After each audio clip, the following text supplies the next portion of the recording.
The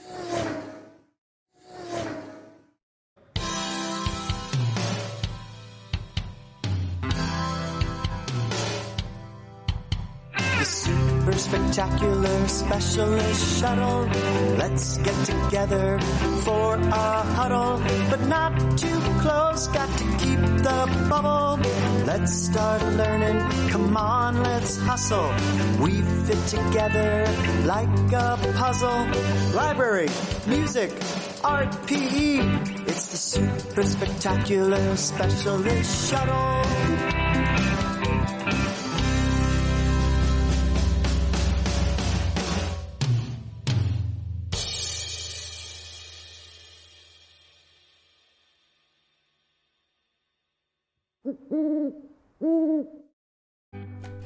Hi everyone, welcome to this week's art lesson. This week we will be talking about the family tradition of portraiture. A portrait is a painting or a photograph of a person's face. The specialist saw a lot of portraits at the Currier Museum. Take a look at some of these portraits that were recreated by the specialists.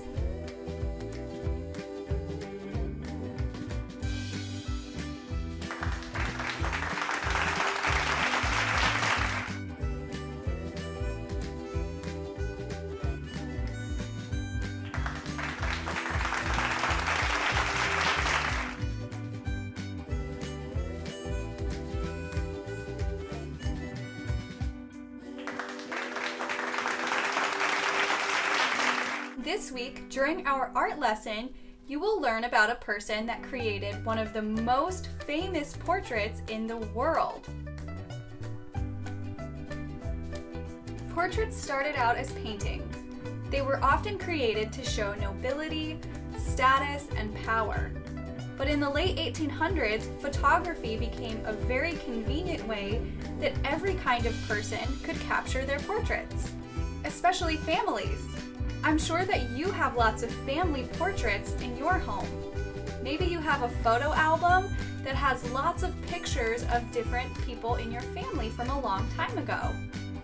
For this week's activity, you are going to use a picture that you have of a family member to create a drawing. To start our lesson, let's check in with what Screech is doing.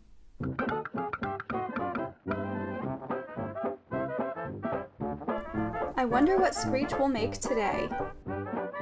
Let's see what's in Screech's treasure chest.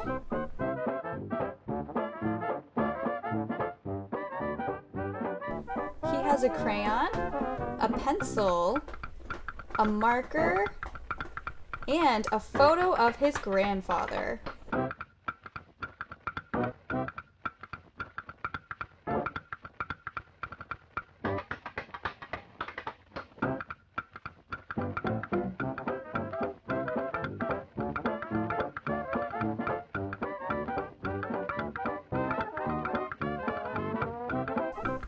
Great job with your portrait of your grandfather, Screech.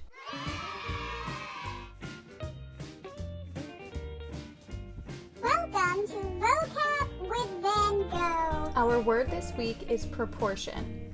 In art, proportion is the size of one thing compared to the size of another thing.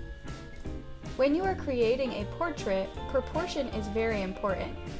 When you are adding the eyes, nose, mouth, and ears, proportion will help you figure out where to place them. Your eyes are usually right in the middle of your face. Your nose is nearly halfway between your eyes and chin. And your mouth is close to halfway between your nose and chin. Your eyes and your eyebrows usually line up with the top of your ears. Screech did a great job of using owl proportions in his portrait of his grandfather.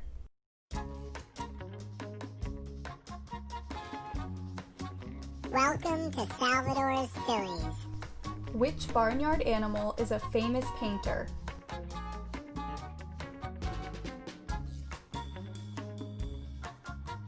Vincent van Gogh.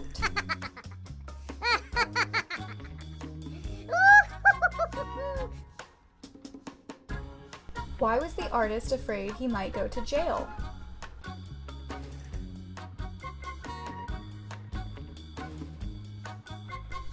because he had been framed.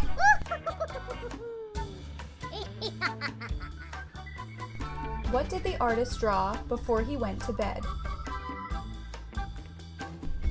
The curtains.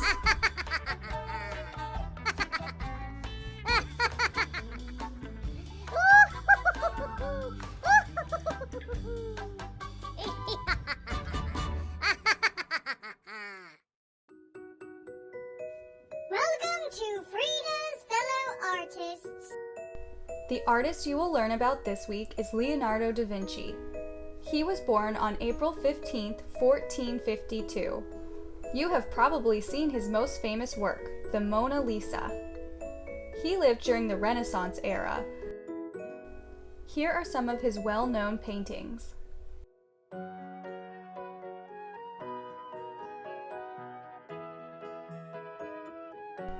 Leonardo was a sculptor, a painter, an architect, a composer, an inventor, a scientist, and a mathematician. He was born in Florence, Italy, and he was raised by a single father. At the young age of 14, he began working as an artist. In 1503, he began painting the Mona Lisa for a wealthy Florentine official. The Italian title, Mona Lisa, translates to My Lady Lisa. For hundreds of years, many people have admired her gaze and smile.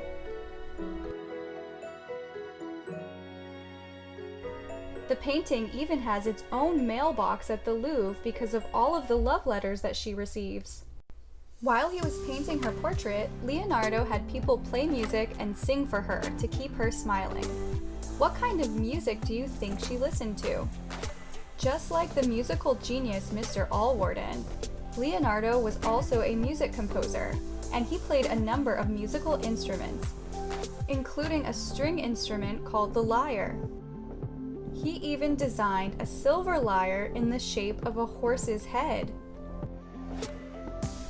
Leonardo was also an inventor. From this sketch that was found in one of his notebooks, we can see that he was interested in athletics just like Mr. Holt. Although Leonardo did not invent the bicycle, these early sketches show just how inventive his mind was.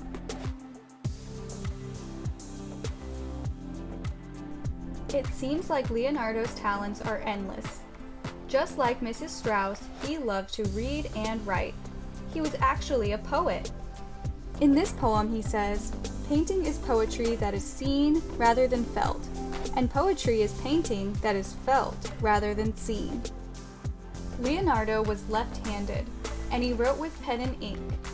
His hand would smudge the wet ink as he wrote, but he solved this problem with his technique of writing backwards into a mirror. We hope you enjoyed learning a little bit about Leonardo da Vinci.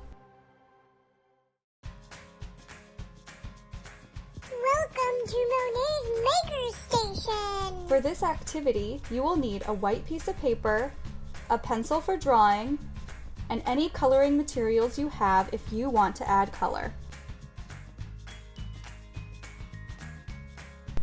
You will also need a photo of a family member. This week in Mrs. Strauss's lesson, you will learn how to make a fortune teller. You are going to write different names of family members inside. You could use this to choose which family member that you draw. I'm going to begin by showing you how to draw a very simple portrait using proportions. Begin by drawing a U shape for the head. Then add 2 lines going down for the neck and a little curved line connecting them at the bottom. Draw the shoulders coming out from the neck and then down towards the bottom of the paper.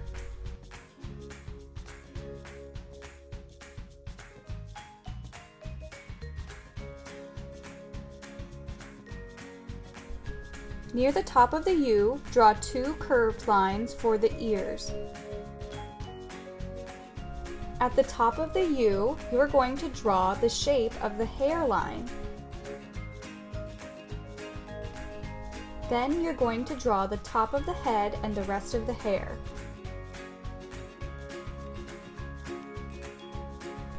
Remember proportions we talked about. The eyes and eyebrows will line up with the ears in the middle of the face.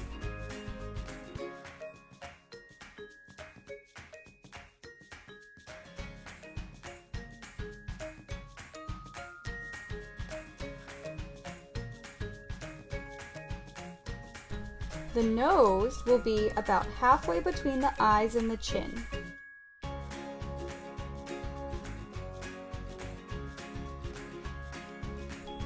And the mouth will be about halfway between the bottom of the nose and the chin.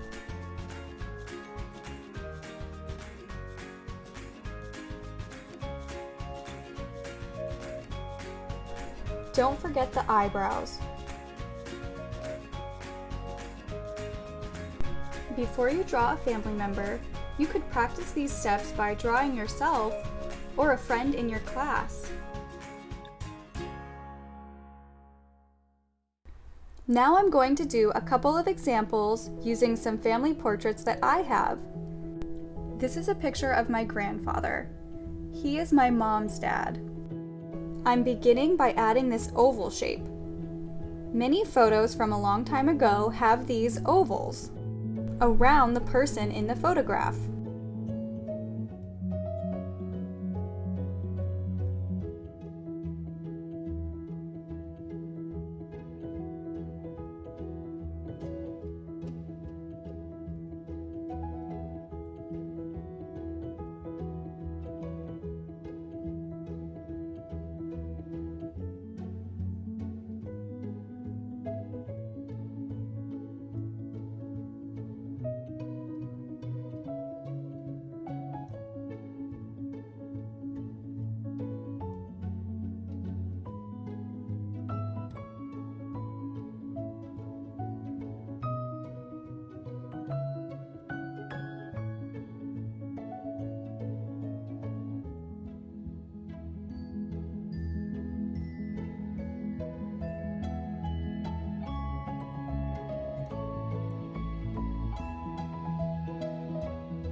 In this example, I'm drawing my other grandfather.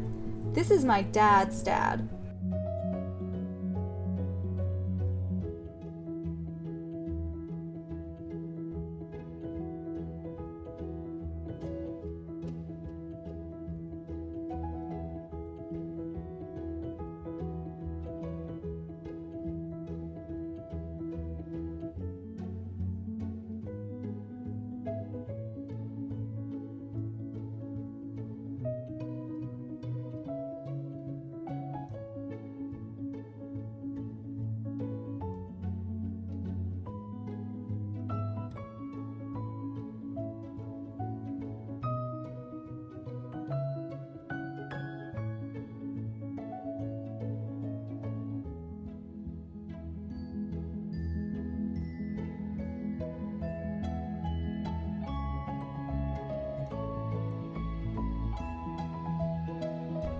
This week we learned that portrait painting and photography is a traditional way of keeping a family record.